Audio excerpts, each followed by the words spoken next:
call this meeting to order of the Clackamas County Commission and invite you to rise and join us in the Pledge of Allegiance. I pledge allegiance to the flag of the United States of America and to the republic for which it stands, one nation under God, indivisible, with liberty and justice for all.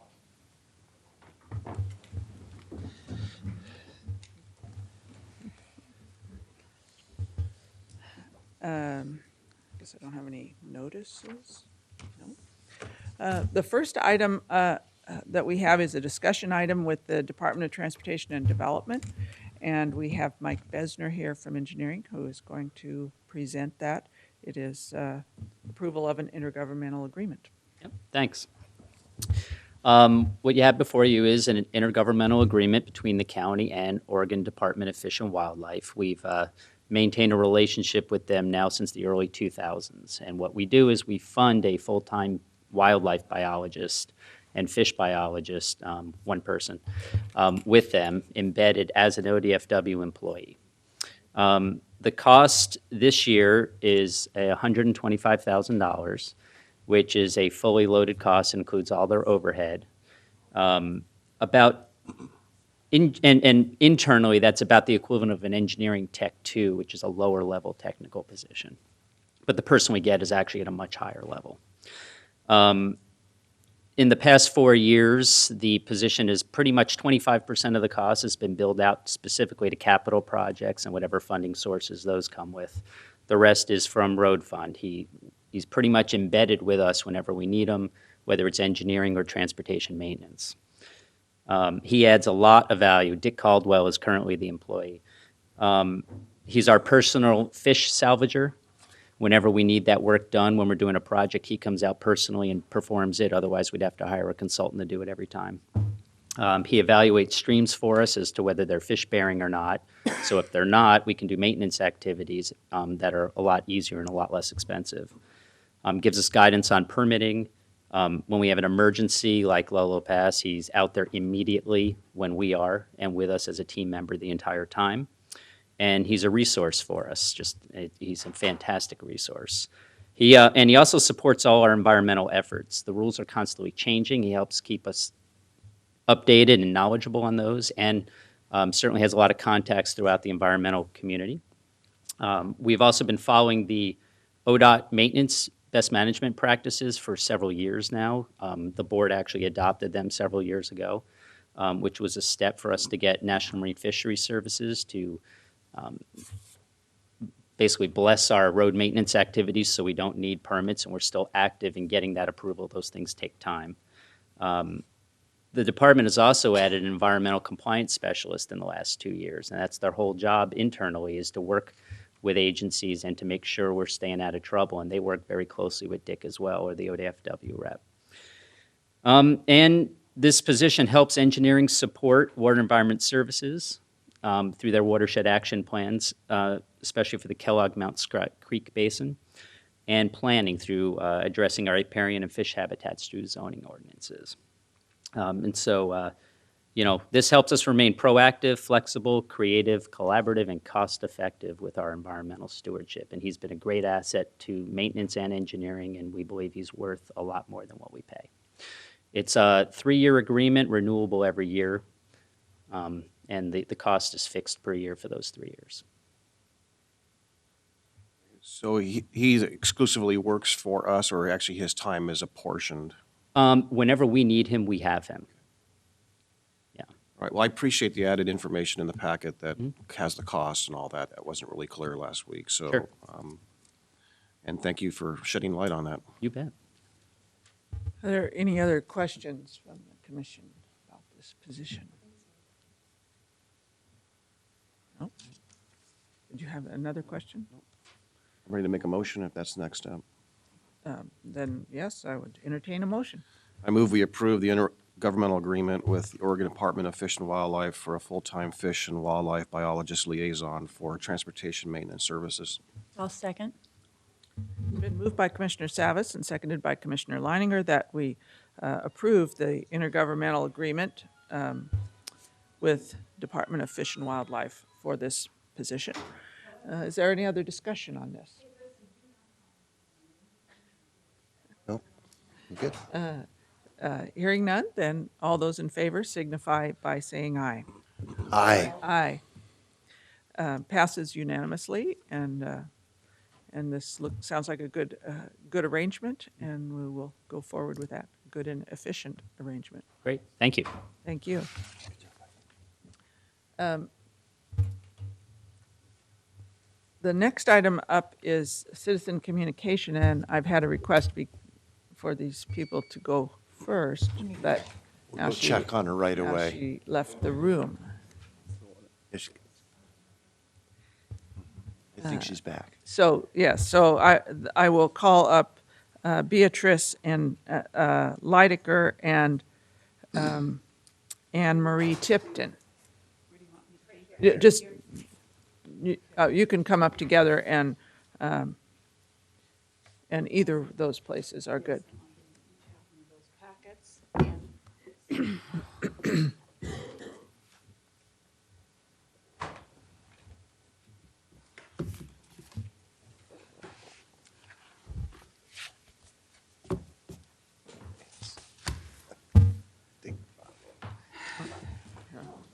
You. Yes. This is also me. That was my fourth book.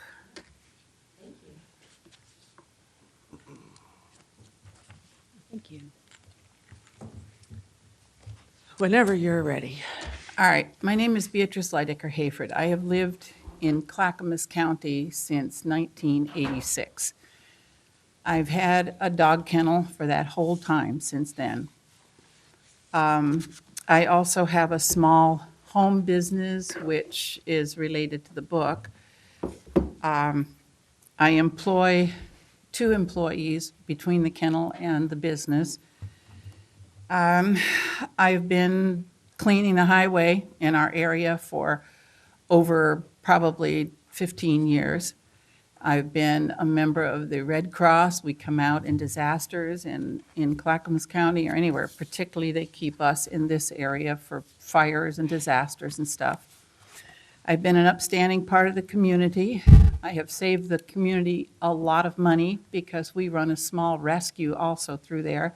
We found one lady with 250 dogs, and I personally got 75 of them healthy and placed them, which would have wound up in the county. And between her son and I, we've been able to place the rest of her dogs. So it isn't like I am a criminal, which because of the laws, I am now a criminal. If you look at your packet, I'm not going to go into all the details, but recently, the animal control has been coming after me because you changed the laws. I thought there was 50 dogs per kennel. And I've kept my license up every year. I've paid my license fees. I've complied with the laws. I've had all my dogs' rabies shots, all this stuff done. And I would really like to find someone in the commission that would like to come out and see my kennel to see how animals should be raised and cared for. At any time, we do cleaning in the morning between 10 and 12, but they're welcome any afternoon during the week. What you did, I wanted to point out, by changing the number is unconstitutional. Because by the Constitution, animals are considered property, and the Constitution says you cannot limit an ownership of property. I'm going to leave that with you. Because I would not allow the animal control to come in and walk through my grounds, the reason I didn't, there's a letter in your packet from one of my associates who has a kennel. She allowed the dog control people to come in. They had on boots, and they brought parvo in and killed several of her litters of puppies. I had a puppy at that time that was only 13 ounces. Chihuahuas are very, very tiny when they're born. They're very susceptible. I tried to work with them, and you'll see the letters in the packet showing that I tried to work with them, and they would not. They demanded that they come in or else. And I think that there's got to be some way that we can resolve this situation. I invite any of you to come out. Now, Dr. Soa came out, and in all the 22 years I've had that kennel, animal control has never come on my property and investigated my control. They're telling me if I individually license each animal, which would cost me over $800, that I can have the animals and they won't come in and inspect. So is it really about animal care and protection of animal, or is it about money? You know, if it's about money, that's a little bit harsh. And they came in and called me at my husband's bedside. He's been in critical condition since September, and demanded that I come home and let them come in right now to inspect my kennel. I'm known worldwide for my care of animals, and I write health letters and everything on the care of animals. And what they've done has just been absolutely unconscionable, and you will see the letters in here. We bring a lot of business to Clackamas County. I employ 2 people.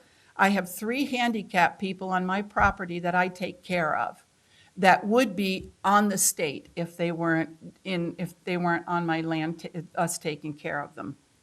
They would be, all 3 of them would be homeless. There's got to be some way to resolve this issue. Yeah, and I've let you go on here because this is the first that I've heard of this particular situation. I have been working with a couple of people on the dog training legislation that we worked on last session and are trying to move forward in February. But we certainly didn't change any numbers in ordinances that I recall that we had. They dropped the number to 25 about 2 years ago or a year ago. I don't know when. Yeah, okay. Well, we'll look into it. I'll definitely look into it because this is one of the things that I've kind of, has kind of fallen to me to take up is to straighten out the code that we have relative to dog training, dog kennels, and dog events, and use of agricultural buildings for dogs. And I think we have, there's a meeting scheduled later this week to try to work through those things. So I will defer to staff that we need more information about this particular one, but we're working on. It's all in here. Okay. It's all in your packet, the Okay. letters of my trying to work with the animal control, and they're refusing to do so. And Yeah. now I've got a $3,500 fine. And, I mean, The more we've tried to fix what we thought was a simple fix, it becomes, it's embedded in code in many places because some of it's land use, some of it's building code, and some of it's animal control. And so it's just more complicated than we thought it was when we started out to try to fix things. But the goal is I made some to. suggestions Okay. in the thing here of how I think some of it can be resolved. Okay, I will And it definitely really take a needs look to at be based on responsibility, not on a number. I know people that have 1 dog that run the streets. Sure. And don't take care of them or chain them up and abuse Okay. them. So, Well, I would thank you, really and we'll welcome you we'll at spend any some time time to on this. come to my Okay. home and We'll see. be in touch. All right. Yes. Thank you. Could I say one thing? I want to show you a picture to give you an idea, because a picture's worth 1,000 words. This is one of our puppies. Oh, My hand I have a small hand. As far as, and it's just right there on my fingers. So if somebody came in with disease on their shoes, this little guy wouldn't have the chance of a snowball in hell. very tiny. Chair Lehan, if I may, Yes. this matter is subject to a enforcement action currently, and our office has Thank you. current information if the board has any questions. Okay, yeah. We'll talk later, but, yeah, it's kind of, We'll provide a background report for you, too. yes. Thank you, and, Beatrice. Very much. Yes, all right. Let's see, I did those. Okay, the next citizen communication I have is Jim Sanders. Well, I'm here today because I can't be here on the 8th. 8th's going to be pretty interesting from what I understand. Let's recap. Oh, first of all, Jim Sanders, Milwaukee. Address is on record. Let's recap a bit of history. 96, the funding mechanism for PMLR was voted down. 98, same thing. For all intents and purposes, the crazy train was dead in the water. TriMet lets it set for a while, kind of like a cancer in remission. Then in 2007, they send lobbyists to Salem to change legislation that pretty much gives them carte blanche to do anything they want to do. So now they're a rogue situation out of control. Now they want to revisit the PMLR. Well, how do they do that? Well, they certainly don't want to vote anymore because that never works. Of course, there's meetings, discussions, forums, but never a vote. Commissioner Damon got involved, actually. She developed a strategy for the Community Advisory Committee.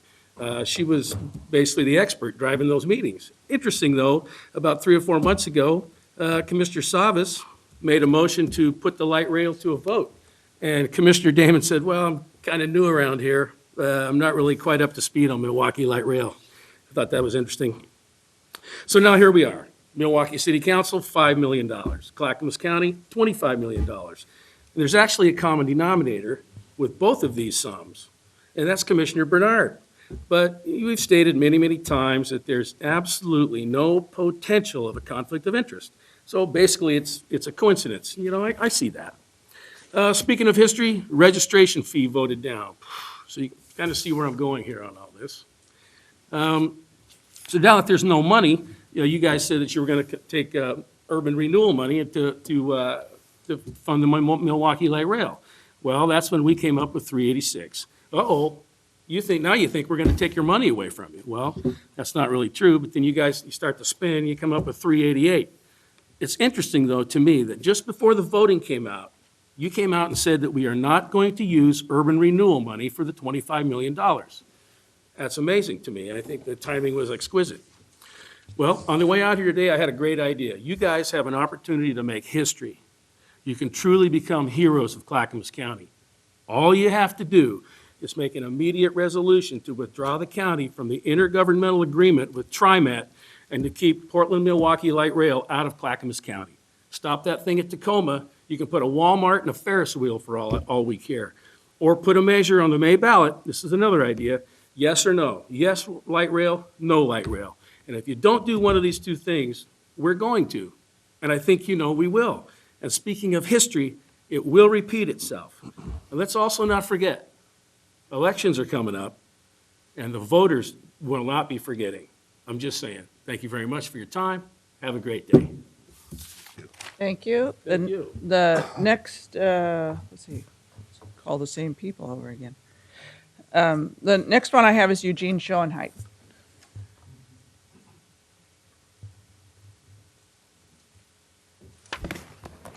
Thank you. Eugene Schoenheit, 13780 Southeast Fern Ridge, Milwaukee. I'm here this morning to talk about light rail and the streetcar, and pretty much Jim Sanders pretty much covered the light rail part. But you've been receiving correspondence that talk about asking you to place on the ballot a vote, you know, so that people can vote on light rail and the streetcar. And I just wanted to come here to set this on the public record, you know, that the correspondence is going in, and, you know, ask you to do this. Just one comment to add from Ann here, and I'm just going to remind you that back on February 22nd, 2011, you said you would support a public vote on Milwaukee Light Rail. So, okay. Well, it comes back. Thank you. Yeah, Commissioner Bernard. Any- One of the things I suggest is that we have a discussion on the impact of a vote.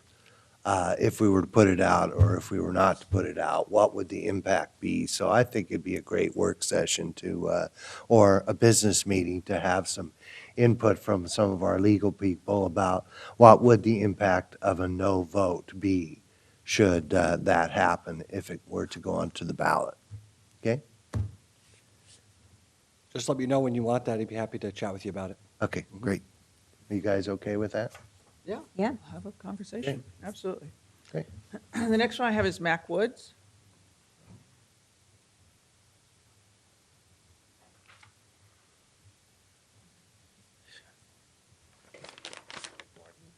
Before we start, I'm just wondering if somebody'd be kind enough to do something with this cotton picking sound system. We cannot hear you. Can you, think about getting something that you tag onto your collar instead of, those microphones are not going to bite you, ladies and gentlemen. We want to hear what you're saying. It's so difficult. There's no speakers back there for the rest of us. So I'd like to just ask you to do that. Give it a little consideration. I'm going to scoot this thing up here where I can hear myself. Good morning. Good morning, Mac. And I've addressed you before, and sometimes it seems that it falls on deaf ears. I'm Mac Woods. I live in Clackamas County, out in rural county, and now I'm going to address the camera up here. Good morning, ladies and gentlemen out there in Clackamas County, and thank you for your vote. Ladies and gentlemen, all over the county, including all you property owners, thank you. You residents that live in Clackamas County and are driving our county roads that are simply full of potholes, which makes up hundreds of miles of awful roads. I wish you commissioners would come out and visit me. I'd love it. I'll give you a cup of coffee, tea, anything. And friends and neighbors that live out there with me, you understand what I mean. It's a real shame how we are ignored. We understand it. We live in Clackamas County. We get it. Just a few of us are here today, just a few, as usual, representing all of you out in the county to the best of our ability to encourage our commissioners right here to listen to you and realize what we need and want all over the county. Not just a tiny part of Clackamas County, more specifically a tiny little part near Multnomah County that cost us millions of dollars. It's just unbelievable in this down economy, and you commissioners don't seem to listen to us. We want the roads fixed or repaired, and all these potholes, some of them are big enough to bury a good-sized dog in. And if you got a new car, you can't go over another lane and hit a head-on another car to try to dodge a pothole. Not to mention the few gallons of paint it would take to repaint the worn-off white lines and the turn signals. You can't even drive safely anymore. It's ridiculous. It wouldn't cost that much to fill up potholes and paint the cotton picking turn lanes. Clackamas County residents, they don't even, do they maybe not know? Or is there another reason? Look at these 5 commissioners right here, ladies and gentlemen. Listen to their comments. Notice how they vote and how they spend our money. Thank you, Clackamas County voters, for hearing us and giving your votes on measures 386 and 388. Please listen to the people. Mac, if you have a specific location for a pothole issue or something, we can address those concerns, but we don't send people out on every road to inspect every road. So if you have a specific one, please let us know and we'll see what we can do about it. Thank you. I appreciate your comment, but just do it yourself. I can't drive over every road in I know. Clackamas You only County. drive between your home and right here. That's No, obvious. that's We know not it. true. That's not true. Well, then you should know without me making a I comment. know where my every friend. road is and every pothole is. I'll work All on right, that. I'll get. Oh my I mean, gosh. if you have a specific Listen to example. the voters. Oh, ladies and gentlemen, send them an email. Describe where you live and tell them about the potholes. would be great. Thank you. Have a good day. And thank you, commissioners, for letting me talk to the public. You're welcome. Thanks, Mac. The And I next, wasn't talking to you, I was talking to the camera. That's you thought the, before. the next card I have is Les Poole.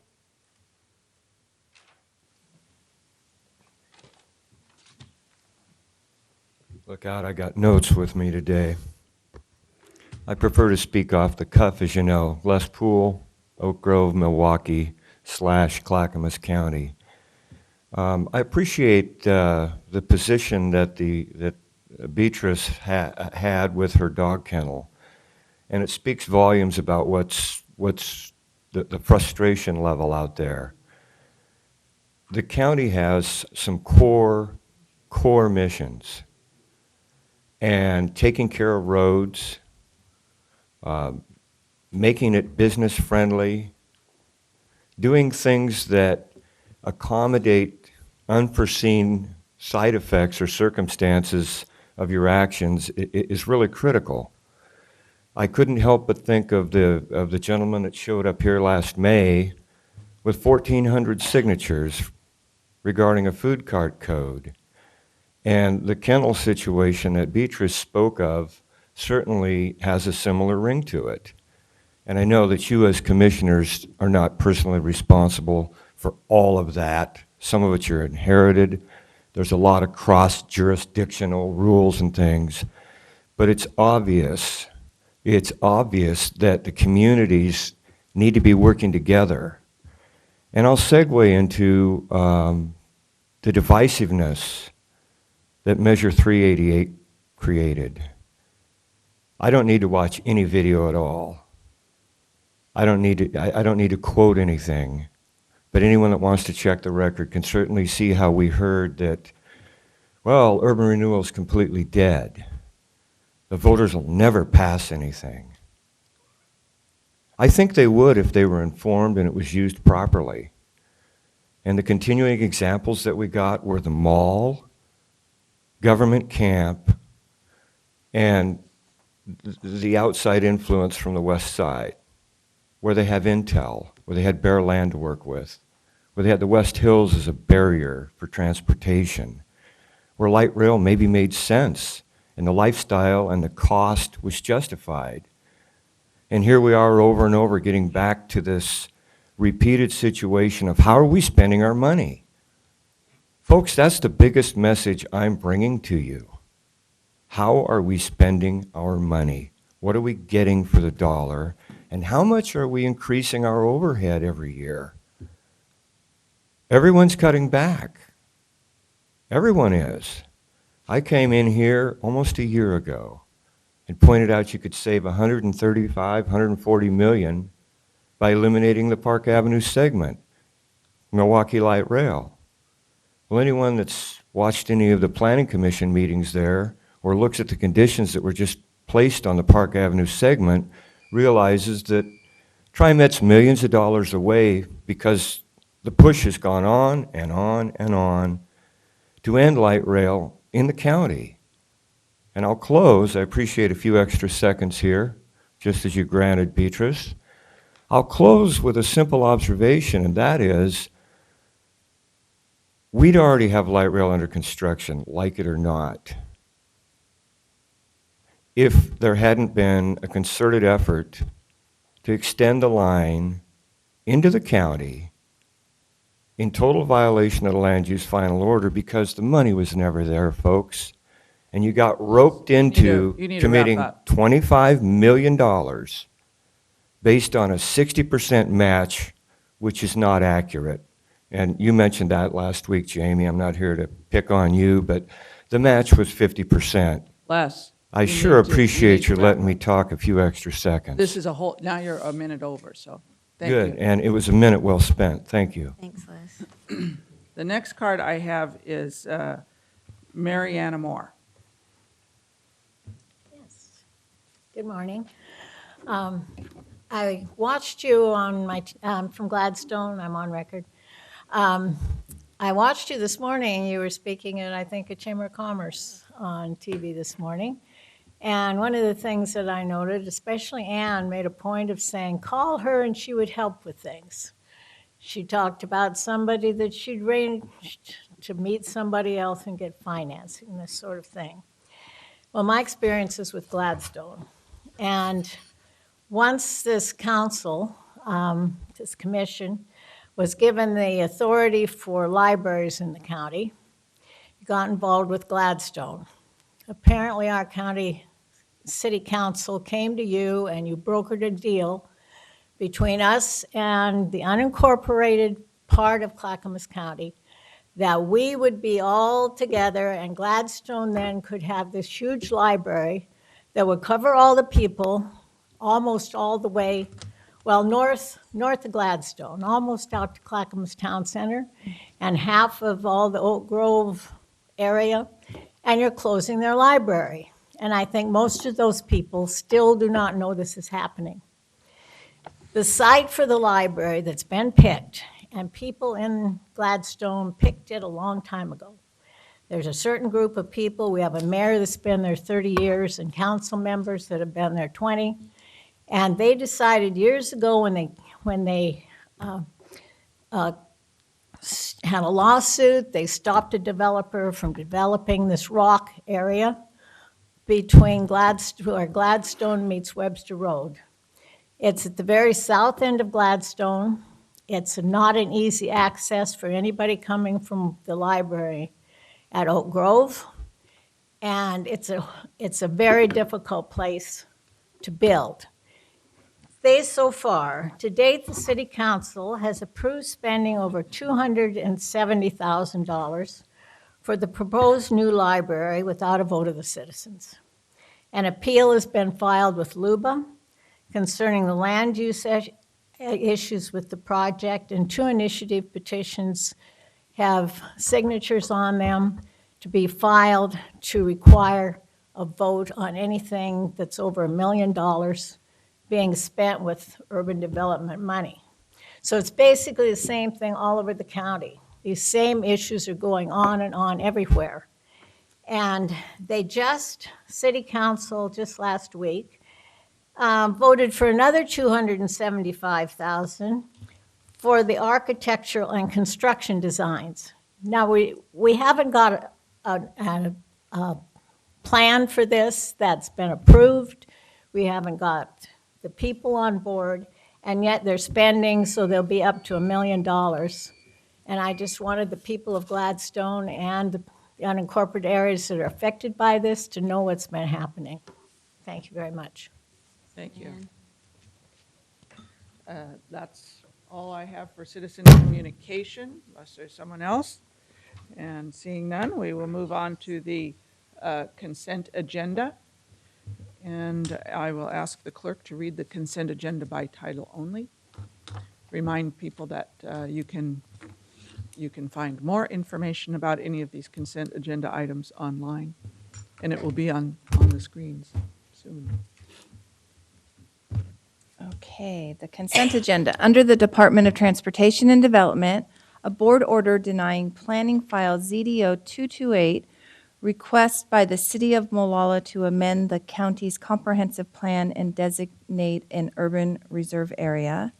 Number 2, approval of amendment number 2 to the local agency intergovernmental agreement between Clackamas County, Multnomah County, and the Oregon Department of Transportation for the Southeast 282nd Avenue, Southeast Stone Road intersection project.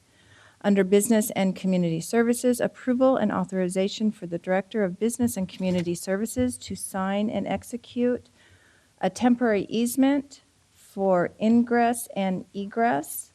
Under Elected Officials, approval of previous business meeting minutes. Under Technology Services, approval of a contract with Zylogics to purchase 2 EMC VNX 5300 storage management systems for county disk storage.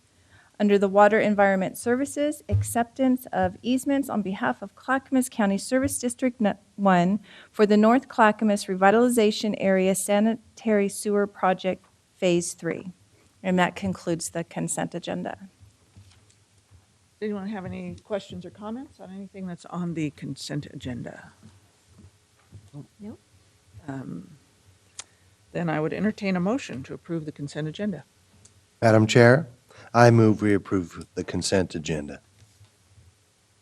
And I second. It's been moved by Commissioner Bernard and seconded by Commissioner Damon that we approve the consent agenda. Any discussion on these things? Hearing none, all those in favor signify by saying aye. Aye. Aye. Passes unanimously. And that brings us to Commissioner Communication. Happy to start on the right or the left. Doesn't matter. Do you want to go? You want to go? No, I don't want to go first. You want to go first? Sure. First of all, I'd like to remind everyone that the second Commissioner Community Roundtable is planned for December 7th, next Wednesday, from 5:30 to 6:30 at the Development Services Building Auditorium. This address and details are on the county website at www.clackamas.us, as you can see on the screen there for those at home. I know that Jamie mentioned she'd be going. I think Ann mentioned she tried. Are any of my other fellow commissioners going to be there? Yep. Okay, great. So we'll look for at least a few of us there on the 7th. And that's all I have. Okay.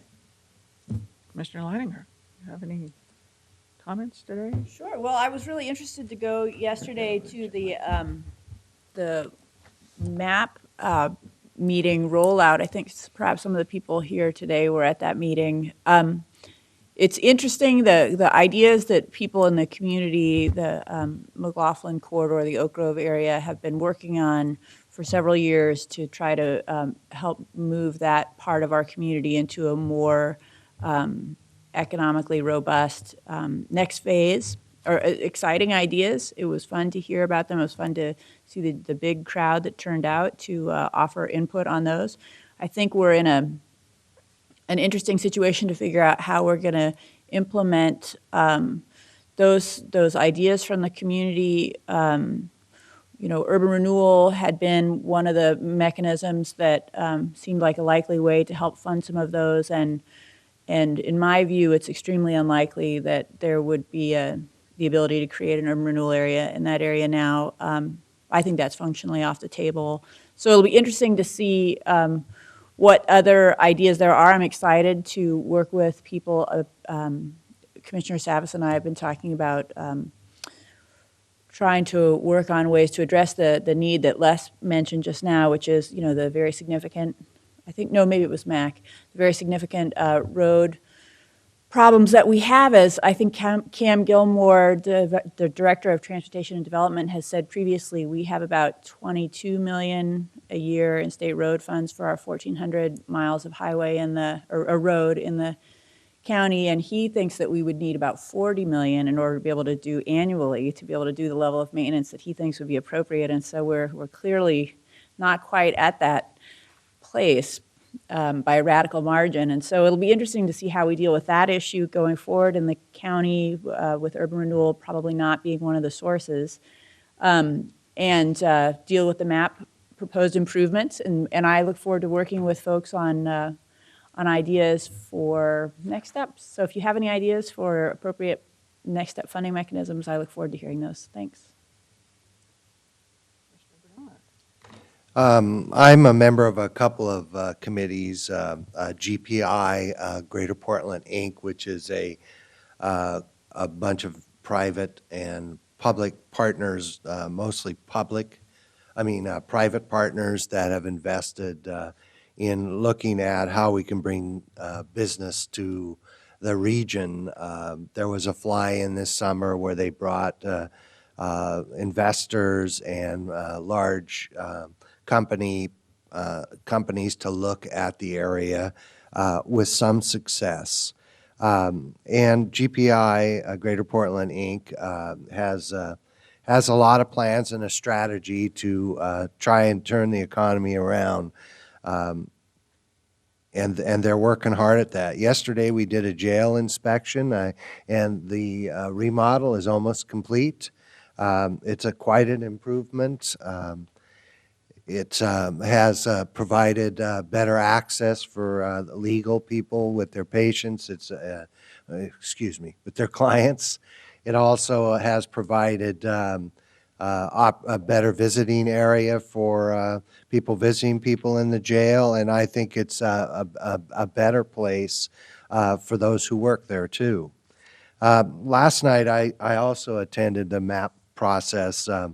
It was a great attendance. There was, if you count the votes, there were about 90 votes. So I was voting, and I don't know if any other people voted, but it was a good process. But one of the things I really learned in there were a lot of people there who were there with a lot of bad information. One of the things that happened in the Park Avenue Park and Ride was that there was a concept where you did all these road connections, and they drew dotted lines.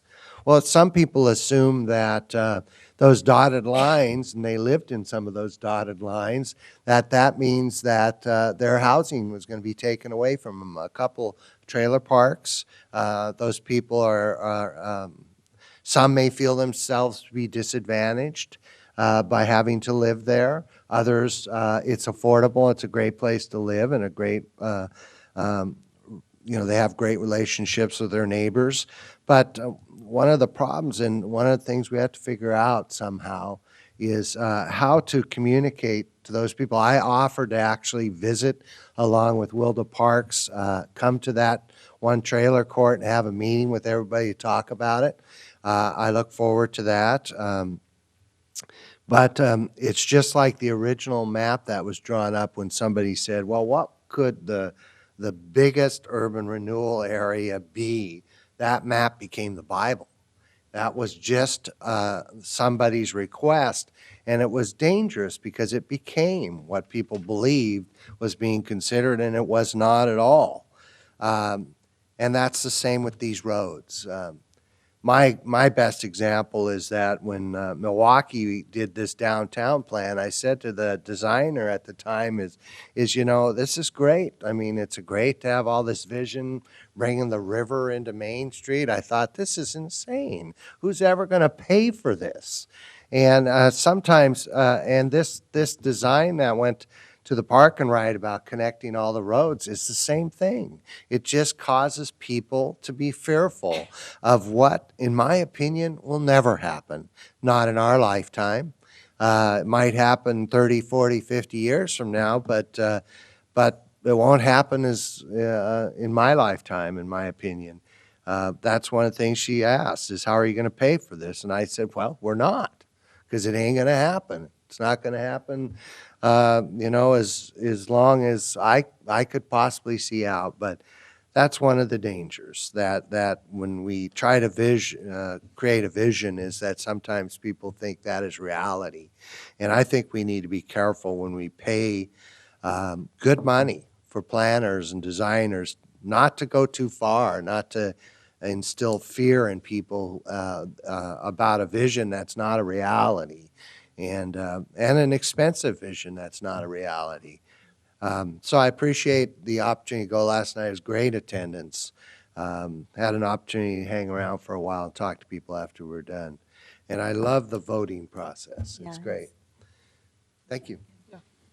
Mr. Damon. Well, thank you. So I've got just two things. One is just to clarify something for Mr. Sanders and others, because it just keeps coming up about my role with the Portland to Milwaukee Light Rail process. And I was the facilitator for the Citizen Advisory Group about 6 years ago for about a year of that process when they were finalizing the supplemental draft environmental impact statement process. So that was my role. And I did facilitate a large town hall meetings in Oak Grove area, as well as in Milwaukee and in Portland.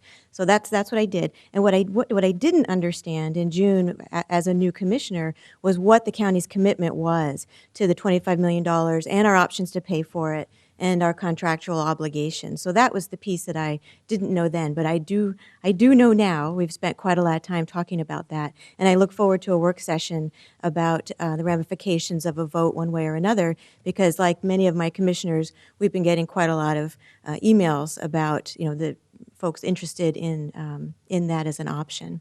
So that was one thing. The other thing I wanted to say is it's December 1st.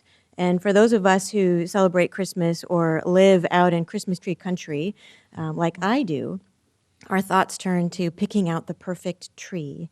And I want to say that in Clackamas County, that's not hard to do because we are the #1 grower of Christmas trees in the nation. And so I encourage everyone to drive out to Canby, Sandy, Molalla, Eagle Creek, Estacada, Wilsonville, and come pick out the perfect tree and take a look at our rural roads, like Mac was saying.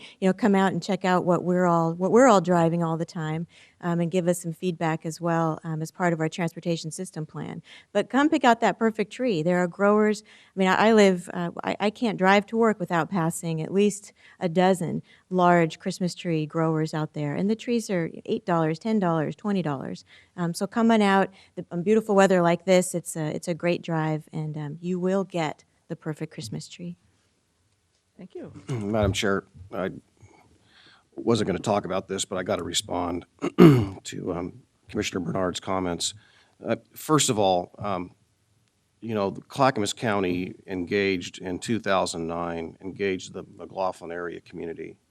And Clackamas County staff came out, as well as commissioners, and made assurances to the community that their efforts would not go unheard, and that is opposed to previous work and previous studies and previous engagements of the community, that this time would be different, and that this time we would deliver. So a lot of people put in a lot of hard work, and I felt, and the community felt, and this board approved or accepted the MAP 1 vision, and there was no dissension of any magnitude. And you know, I felt that went pretty well. So we get, you know, a couple new processes thrown into the mix, which I raised concerns about, in that, number one, it would be confusing. Number one, it did not, again, come organically or come from the citizens, that this was something that was more being imposed. That was my concern. And, you know, I raised those issues last year. I raised those issues this year. And it's not fair, Commissioner Bernard, to say that things will never happen when these people put their heart and soul into this. And some of the things that were presented didn't come from this community, and things that they did present didn't make it to the plan. And again, as I stated last night to the group, I think some of those fundamental basic things that they have asked for years and years, which were assured to happen this time, and to say that they're not going to happen is frankly just unacceptable. Actually, let me clarify your misconception or your misperception of what I actually said. I'm talking about a lady who went to the Park Avenue Station design meeting. She saw on the design roads that went back behind the Elks and through. Those are the things that'll never happen. I committed last night that I would love to see a project. I'd love the community to work down to a project that we can do, and other projects that we can visualize. I'm talking about a concept that was drawn, dotted lines, and I specifically identified dotted lines at Park Avenue Station that went through the trailer parks, went behind through the neighborhoods, because somebody said, well, this is how you connect them all. I never said nothing would ever happen. I said those things that were identified as dotted lines will never happen. Not in my lifetime. And there weren't people there supporting those projects.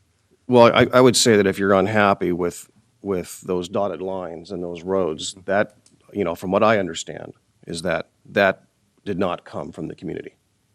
That came from us. I never said it didn't come from us. It came from a designer. Who's hired by us. Right, but that they represented a vision that could happen. Milwaukee had the guy bringing the river in town on the Main Street. So anyway, to clarify, there are things will happen on McLaughlin. I support what the community supports, and that is improved access, safety across McLaughlin, street lighting, sidewalks, all those projects are great projects. I would just say that to kind of echo, I think, both sides of this debate, that concept plans are frequently just that. They're someone's idea of what the possibilities are. And it's a starting point. Always a concept plan or framework plan is a starting point. Certainly we did that with Villebois. The final project varied quite a bit from the original concept plan. And these things evolve like cities evolve over time. They're never finished, and they're always a work in progress. So concept and design is a part of that. And like many of the commissioners here, I also attended the MAP process last night, the rollout, and the night before attended Lake Oswego's discussion about foothills. And in both of those, I thought I was very encouraged by the amount of citizen participation, the level of, I would say, enthusiasm about people about those possibilities, potentialities for their community. That certainly in neither setting did everyone come in agreement on these things, but the fact that these communities are seeing a future and a possibility for and want to engage in how to improve their communities is really invigorating and part of the process. We all have different ideas about what the future will be or should be, but to see so many people engaged in that process is really great. Like Commissioner Bernard, I did take do the jail tour yesterday, and I was very impressed with the efficiencies and general upscaleness of the remodel, that things can now be done cheaper and more efficiently in everything from the kitchen work to pharmacy and intake and all the rest. So a lot of improvements from the time I first visited a couple years ago. And I would also say that we are working hard to identify how to help community corrections where they do community service out in the community, and because of their funding cuts from the state, and to see what we can do. So that's an ongoing conversation that we're having. And I will say that I have personal, I've mentioned this before, but personal involvement with community corrections because they come out several times a year to help on cemetery projects at my Pioneer Cemetery. And I am always impressed with how well the supervisors work with the people in their that are entrusted to them. I don't know, they call them trustees, is that? Anyway, the work service people in terms of helping them develop good work skills and teamwork. They take the effort to not just do the work, but help people think through how to do the work and how to work as a team. And clearly these are skills that a lot of these people have been lacking in. And so we're not only getting the job done, we're moving people towards being more productive and staying out of trouble in the future. And lastly, because it is December 1st and the holiday season is upon us, just wanted to take this time to remind people that many of the nonprofits will be doing their Christmas and year-end appeals. And remember that this has been a tough year for all of the nonprofits. We have hundreds of them in the county. Certainly the social service nonprofits are particularly hard-pressed in a down economy, but so are arts and culture, animal services. Lots of nonprofits are out there who are in need of help at this time of the year. And remember that this is the time when a lot of people can do their year-end tax giving, get your deduction for this year. So take advantage of that and try to make a time to make a contribution, however modest, to any of the nonprofits that you feel are doing a job that is important. So with that, if there's no further communication, we are adjourned.